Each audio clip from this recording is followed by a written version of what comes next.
¿qué tal a todos? Bienvenidos al podcast de Gestionando Salud y siguiendo con la temporada del rol de la farmacia en el mundo hospitalario.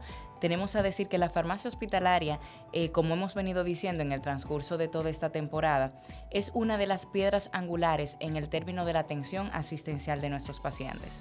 Podemos entender como una gestión farmacéutica cuando cumple una triple visión. La primera, ser técnico en los medicamentos que se están abordando para el tratamiento de un paciente. Segundo, mejorar el uso adecuado de dichos medicamentos. Y una visión clínica incorporada dentro del tratamiento multidisciplinar de esos tratamientos que se le dan a nuestros pacientes. Hoy, esos tratamientos son muy complejos, individualizados y existen para complementar de una forma diferente los conocimientos para seleccionarlos de una forma lo más adecuada, correcta. En virtud de todo esto, la farmacia hospitalaria está también implicada en lo que es la investigación de nuevos tratamientos para gestionar esas investigaciones desde diversas asociaciones existentes para mejorar el nivel de los tratamientos, la personalización de dichos tratamientos.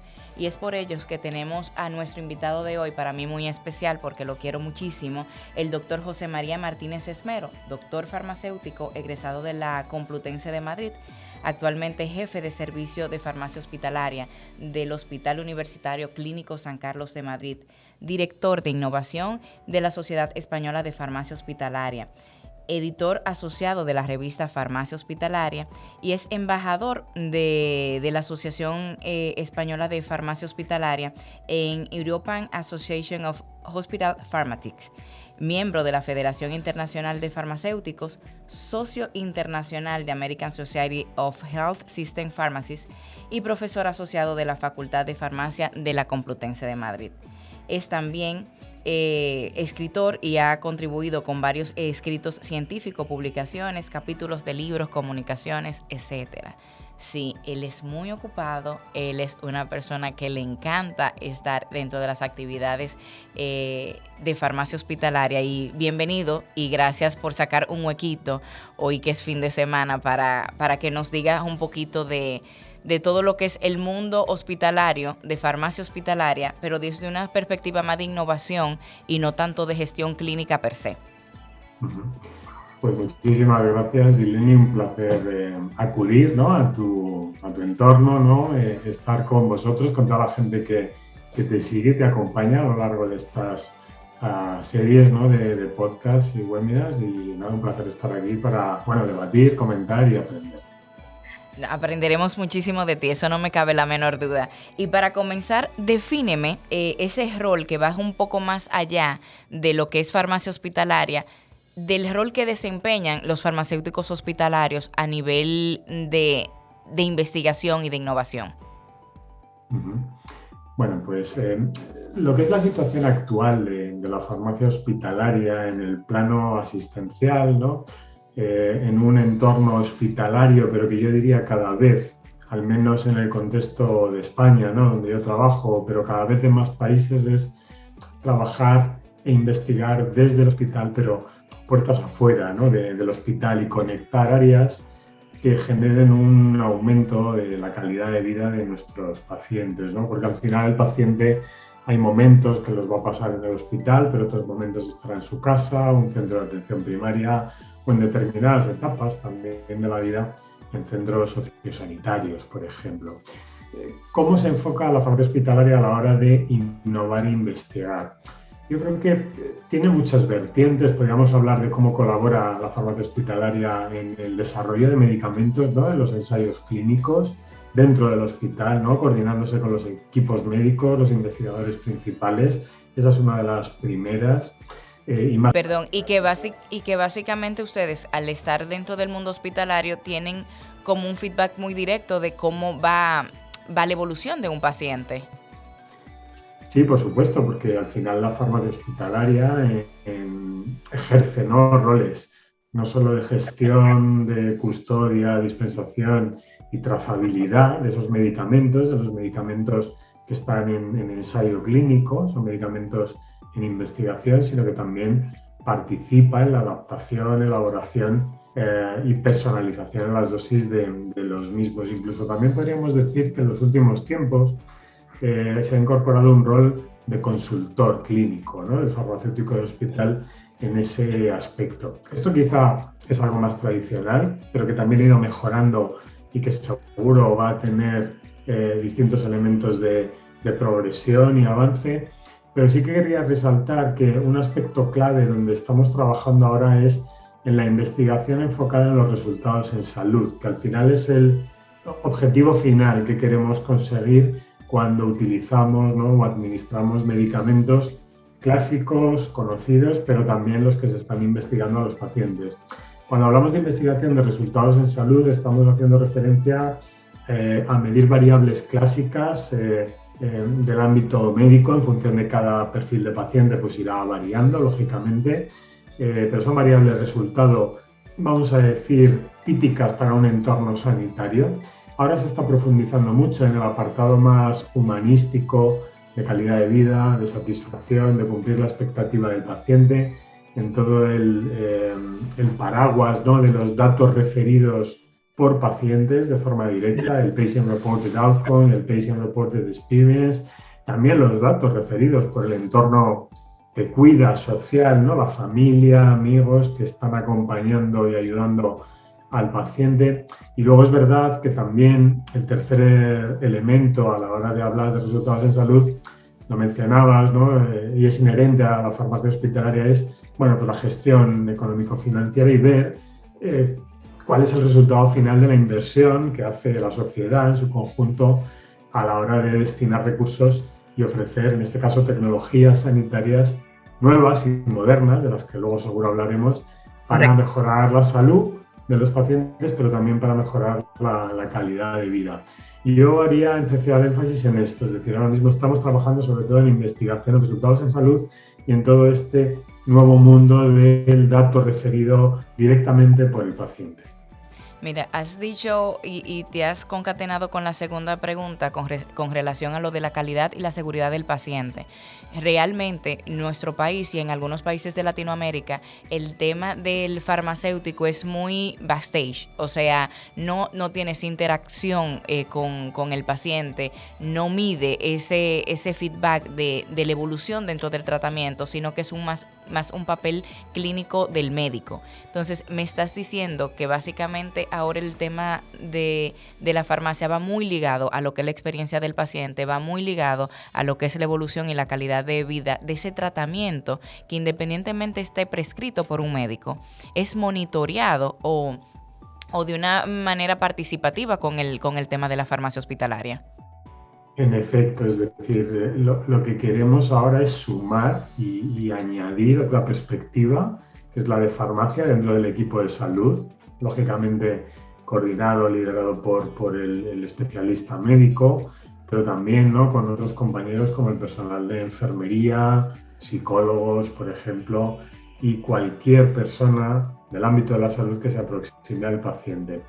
¿Por qué esta nueva vertiente? Bueno, hay varias explicaciones, ¿no? La primera, yo creo que es por una necesidad de aproximarnos directamente al foco principal, que es el paciente. Es verdad que históricamente la farmacia hospitalaria trabajaba en unas zonas del hospital alejadas en el sótano, allá atrás.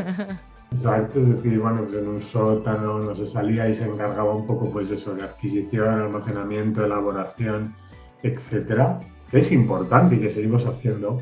Pero sí que es verdad que en la amplificación y mejora de las actividades clínicas y salir de la farmacia a colaborar con el resto de profesionales en la visita de pacientes, ¿no?, en el pase que se hace cada día, asesorando y colaborando, nos dimos cuenta que también podríamos pues organizar y un poco sistematizar este nuevo paradigma de los datos referidos por paciente.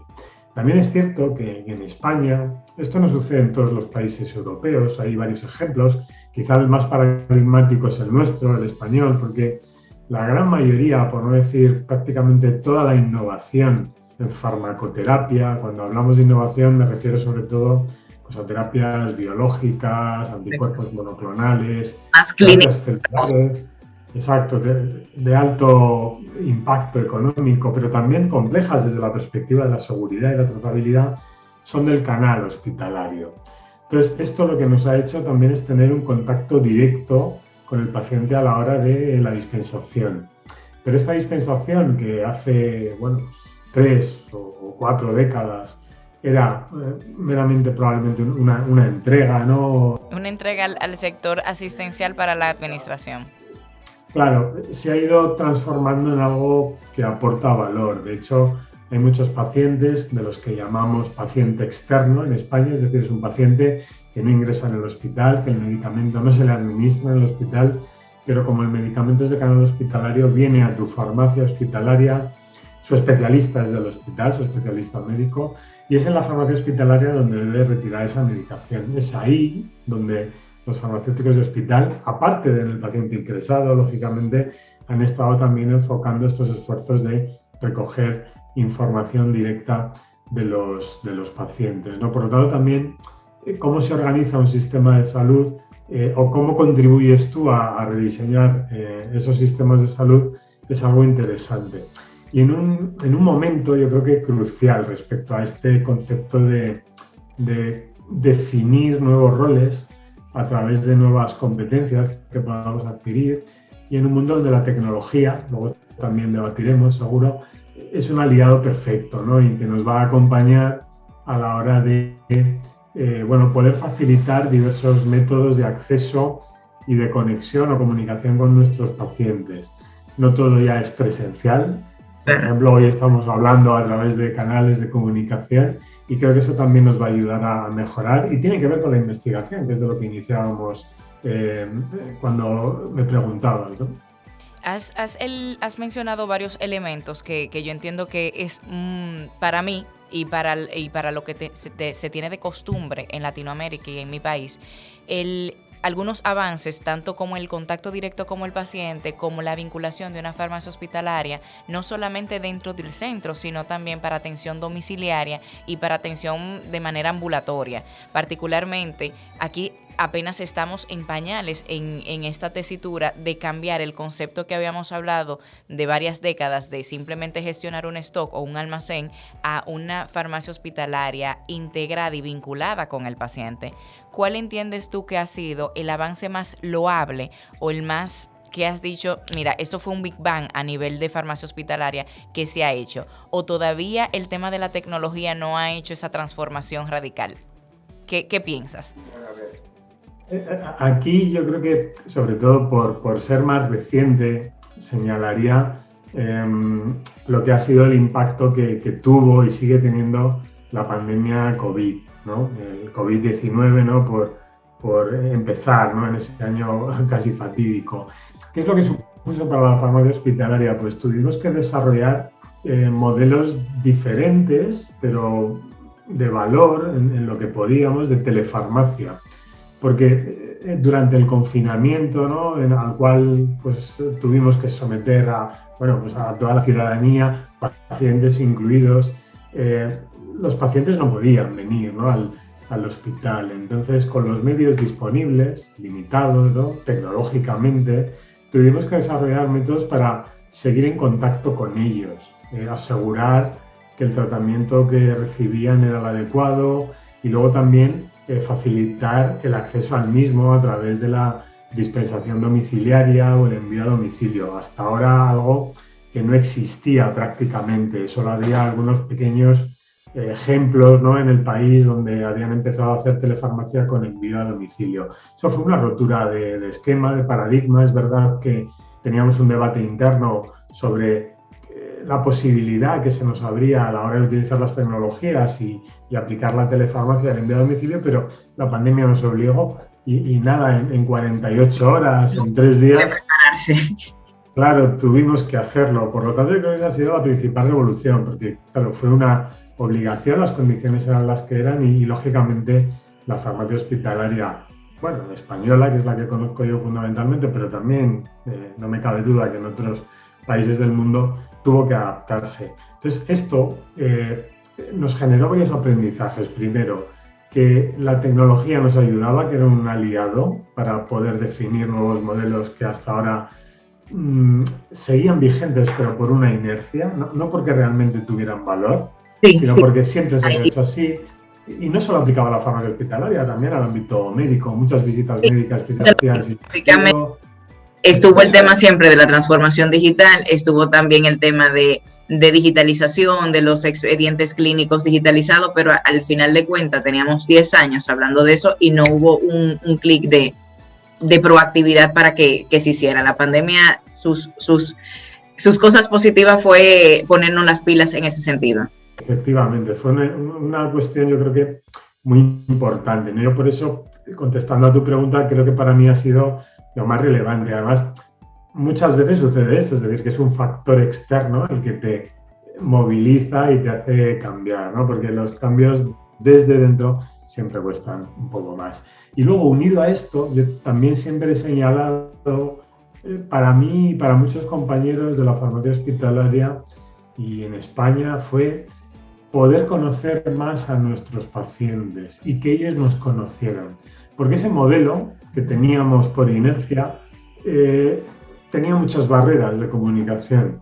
Correcto. Generaba muchos prejuicios, tanto nuestro para con los pacientes, pero también al revés.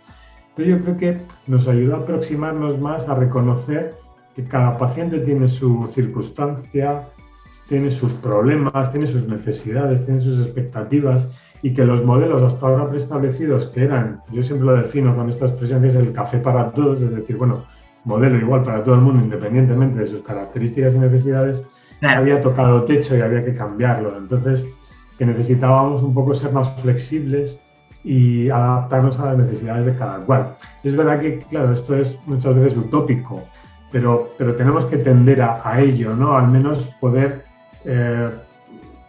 dar diferentes, ¿cómo decir? No solo canales, que también, pero diferentes opciones, diría yo, a la hora de interaccionar con el hospital o con tu médico o con tu farmacéutico. Poder tener una teleconsulta con quien sea del equipo de salud, poder acudir o no al hospital por el medio, recibir o no tu medicamento por diferentes vías, comunicarte, resolver dudas, creo que era algo que ya teníamos que empezar a hacer. Y yo siempre pongo el ejemplo de que en otros órdenes económicos sociales ese cambio ya se estaba produciendo y estaba muy avanzado respecto a la interacción o cómo las nuevas tecnologías pues habían revolucionado, incluso generado nuevos mercados, pero que en el ámbito sanitario y sobre todo en el ámbito más, vamos a decir, de gestión pública, como es el Sistema, ¿no?, Nacional de Salud español, pues seguíamos con un modelo que llevaba muchas décadas sin moverse realmente. Sí, había adquirido tecnología de mucho tipo, medicamento o de diagnóstico por imagen o de laboratorio o de técnicas genéticas, pero en cuanto a procesos no había cambiado mucho. Entonces, claro, cuando hablamos de innovación y de investigación, también es ahí un punto donde tenemos que enfocar, ¿no?, la reingeniería de procesos y no entender que la propia tecnología es el fin, sino que muchas veces solo la herramienta para que hagamos las cosas más sencillas, más eficientes o de una manera que sea más adecuada para nuestro paciente, que es el que nos tiene que importar. Sí, has tocado unos puntos sumamente interesantes, que no es solamente innovación a nivel clínica, no es innovación solamente en las moléculas de los medicamentos para mejorar la calidad de vida del paciente, sino que internamente tenemos que ser autocríticos de cómo eficientizar ese tratamiento que llega al paciente. Y ahí voy a preguntarte algo mucho sobre el nivel académico. Ustedes tienen un modelo muy diferente al que tenemos en nuestro país porque tienen las residencias como si fueran médicos. Nosotros actualmente solamente tenemos una licenciatura que, si bien es cierto que tiene un nivel práctico, no llega a tener ese tipo de participación o rotación en lo que es la farmacia hospitalaria per se o en el ámbito hospitalario per se. Cuéntame cómo entiendes que se puede madurar este modelo, cuáles han sido las mejores enseñanzas a nivel académico de lo que es la farmacia y el nivel de farmacéuticos, y cómo entiendes que va a evolucionar esta fase educativa o formativa. Vale, son muchas preguntas, pero bueno, trataré de ser sintético. Bueno, lo primero es definir cuál es el modelo español, por qué estamos aquí y luego cómo vislumbramos el futuro. Y también quizá, a ver, no es por ser, no sé, un poco por pecar de chauvinista o de mirarnos el ombligo, creo que es un buen modelo. ¿Por qué? Tú apuntabas, nuestro modelo en España, primero, requiere que para trabajar en un hospital un farmacéutico sea especialista, es decir, que requiere una formación extra más allá de haber hecho los 5 años del grado o lo que era la antigua licenciatura de farmacia. Esto fue algo que surgió a finales de los años 70, primeros años de la década del siglo pasado, en los años 80, donde los farmacéuticos nos sumamos al modelo de formación sanitaria especializada de los médicos. En España es el sistema MIR, el médico interno residente, y también hay un modelo farmacéutico interno residente. Entonces, lo que ya se comprendió en aquel momento es que para poder trabajar en un hospital necesitabas más formación. Esto no sucede en muchos países europeos, tengo que decir. Podría poneros ejemplos, yo siempre pongo el ejemplo de los compañeros alemanes o en Reino Unido. No necesitan, o sea, no es obligatorio tener una especialidad en farmacia hospitalaria. En España sí, en Italia, en Holanda, ahí sí.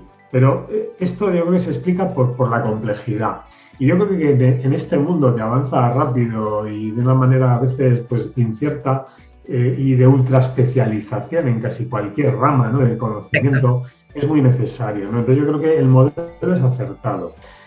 El ser equiparado desde el punto de vista de la formación y desde el punto de vista también de la remuneración en el ámbito sanitario público es importante porque te homologa. Cada uno tiene sus responsabilidades, sus competencias, son distintas, a veces solapan, pero son complementarias. Y esto es un elemento también muy importante que no sucede prácticamente en ningún país europeo. Con lo cual yo creo que es un modelo bastante bueno. Pero es verdad que también tenemos que reconocer que hay ámbitos asistenciales de otros países europeos donde no hay especialización, pero nos ganan o son mejores en ámbitos a lo mejor de seguimiento clínico, de tener más plantilla de farmacéuticos en el hospital, por lo tanto no somos ni de lejos a lo mejor el único y absoluto modelo, pero respecto a la formación y a la equiparación probablemente sí. Yo creo que esto es bueno porque facilita el trabajo en equipo. La jerarquía tiene que ver con las competencias y roles y no tanto con un estatus de mando. Vamos a decir un poco prejuicioso, ¿no? Entonces yo creo que eso es bueno. Claro, ¿qué es lo que visualizo al futuro? Yo creo que continuaremos en esta senda. En España tenemos ahora un debate de si la especialidad en farmacia hospitalaria tiene que, vamos a decir, fusionarse con otros ámbitos de la salud, como es la primaria. Hay un proyecto para definir lo que sería el farmacéutico del Sistema Nacional de Salud. Algunos hablan de farmacia clínica asistencial. No sabemos qué nombre adoptaremos, pero esto es lo que nos permitirá.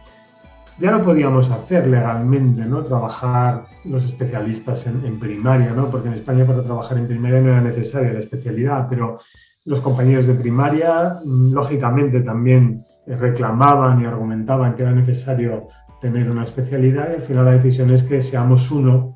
Pero dentro de ese uno, y ahí es donde ya doy mi alegato futuro, tendremos que convivir farmacéuticos especialistas en el sistema de salud o en la asistencia clínica o en la gestión de sistemas sanitarios, pero tendremos distintos perfiles, como sucede en otras especializaciones médicas, de las cuales podríamos dar algún ejemplo. Es decir, habrá farmacéuticos más generalistas, pero habrá farmacéuticos súper especialistas. De hecho, en España pues, hay farmacéuticos especialistas en la atención al paciente oncológico y hematológico, especialistas en la nutrición artificial, especialistas en cuidados intensivos, en infecciosas. Ese modelo, de facto, ya se está implementando. Lo único que, bueno, pues la evolución, mejora y, sobre todo, la vinculada al aumento de profesionales contratados va más lenta de lo que nos gustaría.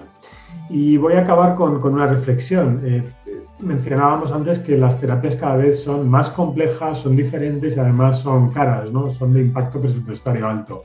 Ahí también el farmacéutico de hospital, el farmacéutico clínico asistencial debe estar formando parte, porque son medicamentos, aunque se produzcan por nuevas tecnologías que tengan que ver pues, con ingeniería genética, con técnicas de producción celular o modificación celular.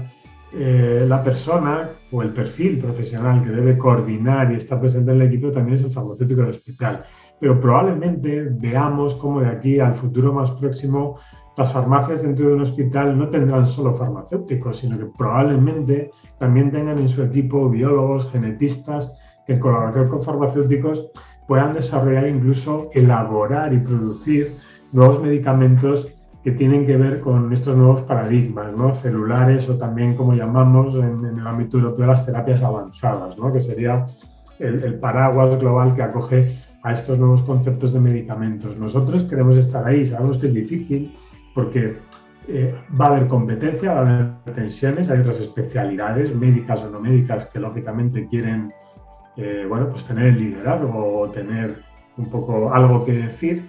Yo creo que en este caso liderar es correcto, es lícito, pero en el nuevo mundo de alta complejidad técnico-terapéutica, al final es coliderazgo, es decir, no puede ser de otra manera. Yo creo que tampoco el farmacéutico de hospital o el clínico asistencial va a ser el responsable de todo o el único que controle y domine todo, sino que tendrá que trabajar en equipo con otras especializaciones.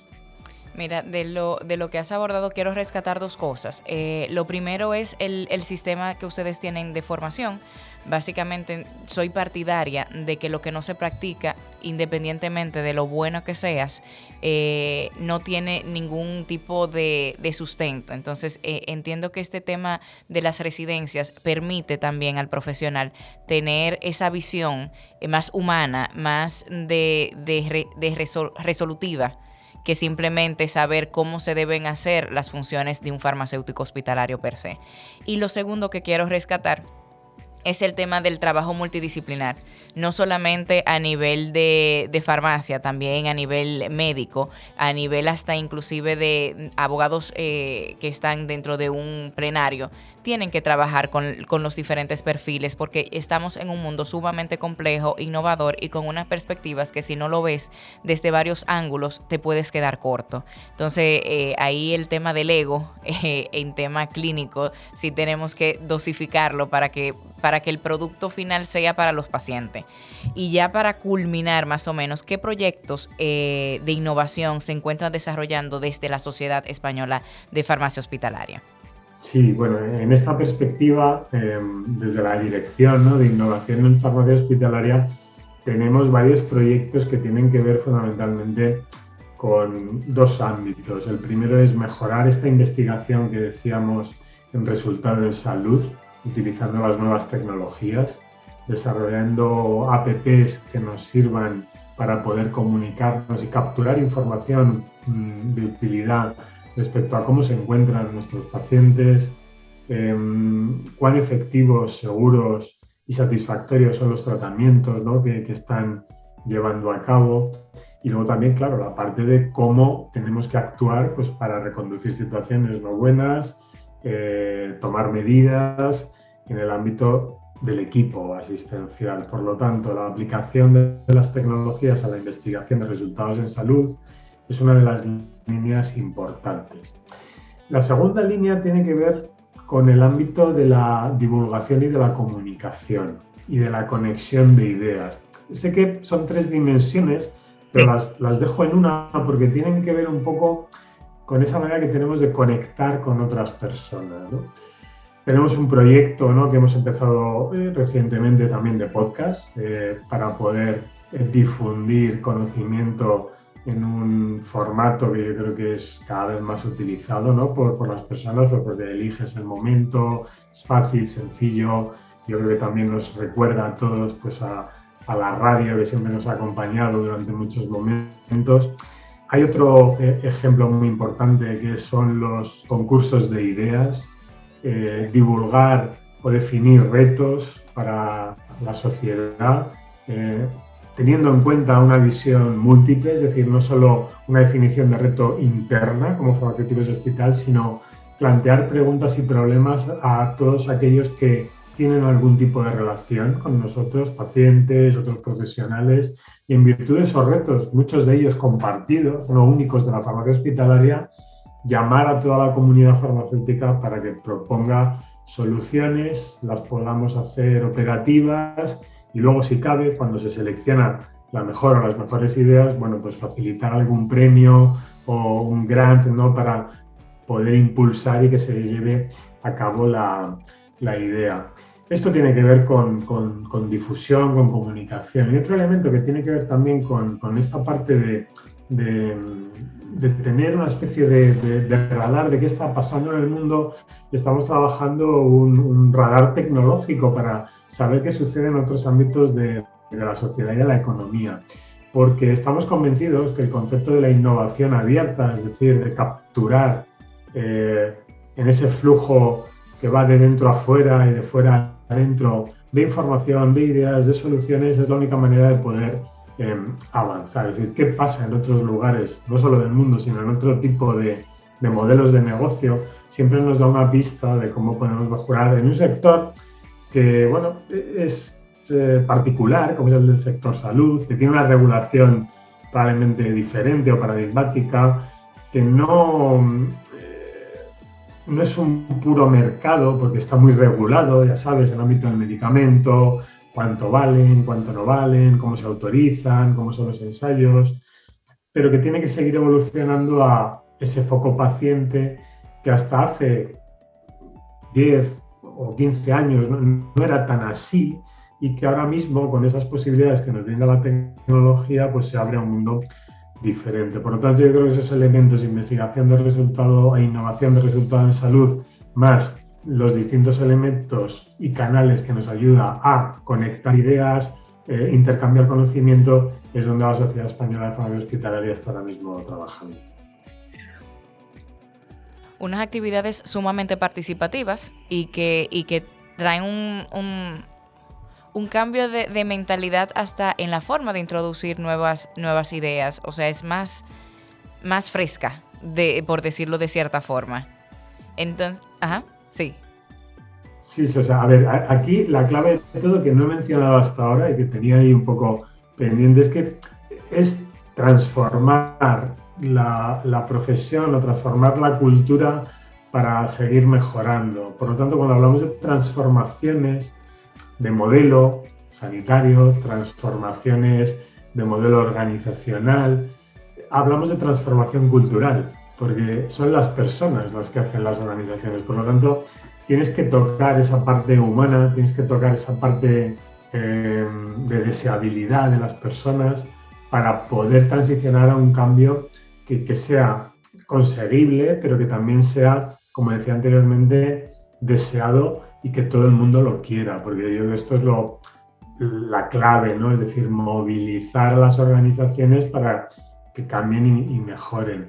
Y en un sistema que, bueno, no lo he mencionado, lo he dicho veladamente, es decir, en el ámbito sanitario público español, los trabajadores vivimos en un modelo, cuasi funcionarial, ¿no? Que tiene ventajas, hay que decirlo, pero tiene otros inconvenientes respecto a cómo mejoras, cómo evolucionas. Lógicamente, a ver, esto es una generalidad, no quiero decir que sea todo así, pero es verdad que cuesta, ¿no? Que cuesta. Y sobre todo también en modelos donde la evaluación del desempeño, la evaluación del resultado de las personas y de las organizaciones tienen que ver sobre todo con el componente de productividad. ¿Cuántos pacientes has visto en una consulta? ¿Cuántos pacientes se han operado? ¿Cuántos pacientes les has administrado un medicamento? Cuantitativo. Claro, todo muy cuanti productividad, pero de calidad menos. Entonces tenemos también que enfocar ahí, porque la calidad va a depender también de la calidad de la atención que se le da al profesional sanitario. Correcto. Es un elemento que también nos hemos dado cuenta, es decir, que cuando hablamos, y ahora llevamos unos años, ¿no?, con el mantra de la humanización para los pacientes, también hay que humanizar al profesional, hay que cuidar al profesional, hay que incentivar al profesional para que pueda transformar la cultura, para que pueda mejorar y, lógicamente, pueda humanizar y conseguir ese resultado que queremos en cada persona, ¿no?, en cada paciente. De verdad que ha sido sumamente interesante esta última parte de la humanización, porque creo que eso es, hemos perdido poco a poco ese tacto y esa sensibilidad. y no hemos olvidado de nuestros profesionales. Simplemente siempre vamos de cara para el paciente, de cara a los familiares y de la experiencia del paciente. Pero ¿qué pasa con este consumidor interno, que es quien refleja a nuestros pacientes? De verdad que ha sido una conversación sumamente interesante. Me llevo muchas anotaciones. Ya después compartiremos más detalladamente cositas y te quiero agradecer nuevamente, Manolo, por el tiempo que has sacado. Ha sido un conversatorio sumamente interesante y que yo sé que nuestros espectadores le van a sacar provecho al máximo. Gracias nuevamente y nada, si quieres despedirte con algo. Bueno, pues nada, lo primero agradecerte a ti, ¿no? que hayas pensado en mí como un farmacéutico del hospital que pueda compartir, ¿no?, las inquietudes y las actividades que en el entorno, bueno, pues español, europeo, estamos desarrollando. Y nada, bueno, animar a todos tus seguidores y gente que me consta que tienes, pues a que sigan escuchándote, a ti y a tus invitados, porque, bueno, pues tienes una serie de podcasts, la verdad que muy atractivos y doy fe de ello. Así que muchas gracias. No, gracias a ti. Y nada, muchísimas gracias por suscribirse y por estar pendiente a los podcasts de Gestionando Salud y hasta una próxima.